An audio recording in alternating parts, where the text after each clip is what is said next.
Franz Kafka did not finish his work. That is not an interpretation, that is simply a fact. When Franz Kafka died in 1924, most of what we consider his now defining writing was incomplete. The Trial, The Castle, America, and they were not fragments in the casual sense, but instead they were entire worlds and entire plot lines left unresolved, cut completely in the middle of the motion, as if the structure itself was what refused to conclude. And before he died, Kafka gave a clear instruction. Burn absolutely everything. Every single manuscript, every single notebook, every single unfinished piece. Destroy it all and leave nothing behind. He did not want to be remembered for any of his work, and the absurdity of that is quite immediate. The writer who captured the suffering machinery of modern life so much more precisely than almost anyone else did not believe that his work should survive it. And yet what it did was survive it, because Max Brod, the publisher, ignored him. Brod read his instructions, understood his instructions, and then chose to not obey his instructions. He edited his manuscripts, he assembled the fragments, and he published them whole. What Kafka left incomplete, Brod forced into a shape. Endings were imposed, and structures were stabilized, and the work was made readable, but never actually resolved. Which means that the Kafka we read nowadays is already a contradiction of itself. A writer who did not finish his work, published posthumously in forms that he never approved of, becoming one of the most definitive voices of the 20th century. There's something ironically deeply Kafkaesque about that, because Kafka's writing is obsessed with systems that never fully reveal themselves, bureaucracies that function without any sort of explanation, and processes that move forward without any sort of clarity or conclusion. In The Trial, Joseph K. is arrested without being told what crime he committed, and the system still proceeds. He asks what he did, and the system still proceeds. He never figures out what he actually committed, and the system still proceeds without it. It is not necessary to accept everything as true. One must only accept it as necessary. That is the line. That line doesn't resolve anything in those books. What it does is simply tighten the structure around him. And that is that tone that Kafka completely sustains through all his writing. It is not chaos, it is not randomness, but it's a kind of precise, suffocating order that refuses to justify itself. Everything functions, but nothing makes sense. The system is stable, but logic is inaccessible inside that structure. That is the bureaucracy in Kafka's eyes. It is not paperwork, it is not administration, but instead it's a structure so total that it no longer needs to explain itself to the individuals inside of it. You are processed, and then you are evaluated, and then you're delayed, and then you're redirected, and it's not because you've actually done something wrong, but simply because the system exists to continue in itself. And that is why his work feels so unfinished even as you're reading it, even if the line in the book is finished, because the point in Kafka's writing is not resolution. The point is continuation without any sort of closure. Theodor Adorno understood this. He saw Kafka's incompletion not as a failure, but instead as a form. For Adorno, Kafka's fragments resist the false comfort of total meaning.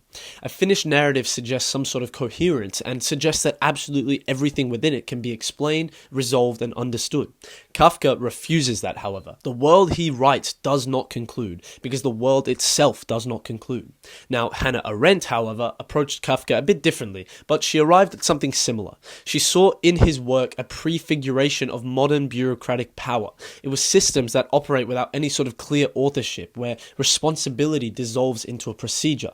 No single person is accountable of this, and yet absolutely everything continues and goes onward and onward. Kafka did not need to invent this. What he was living inside of it. He was a clerk in an insurance office. He was surrounded by files and procedures and decisions made at a distance from their consequences. The experience of being processed rather than being understood was not abstract for him. It was a daily process. And that tone bled into absolutely everything he wrote. There was precision to it. It was sentences that felt controlled and almost legal in their clarity, describing situations that were completely irrational. A man turned into an insect in the metamorphosis, and the narrative doesn't just collapse into hysteria, it still continues on calmly. When Gregor Samsa woke up one morning from uneasy dreams, he found himself transformed in his bed as a gigantic insect. There is no explanation to that. There was no panic in the languages. That is a quote directly from the book. The absurdity is presented as a fact, not something to revelate over, if that's even a word. That is what makes Kafka's writing quite unbearable to even read. The world does not react the way you expect the world to. The system does not break, and it absorbs the absurd, and it continues to function on and on, even when something insane, like someone turning into a bug, happens. But Kafka never resolves that issue, because he could not just structurally, but psychologically as well. Kafka wrote in fragments because his relationship with writing was fragmented. He doubted constantly, he stopped and restarted and abandoned. His notebooks were full of beginnings that do not lead to anywhere, and ideas that collapse under their own weight. That is the part that people romanticize incorrectly about Kafka. The unfinished nature of his work is not a stylistic choice, it's not just him being performative, it is a condition. Kafka could not complete what he started, not in the way that we expect a writer to, because the narratives extend and they deepen and they complicate and then they just stop. Not because they reached some sort of ending, but simply because they reached a point where continuation no longer felt possible. And still, his incomplete work defined him, which creates, again, another layer of absurdity. Kafka never saw the impact of his work on the world. He never saw the word Kafkaesque become shorthand for entire structures of modern life. He never saw his writing being studied by modern-day philosophers. He never saw his work being analyzed or taught. He never saw how precisely he described systems that would only become more and more visible and prevalent after his death, hundreds of years in advance, or maybe 100 years in advance. He died thinking that his work should disappear and that it had to be burned, and instead, what it became was unavoidable. There is something final in that contradiction. It's another unfinished explanation.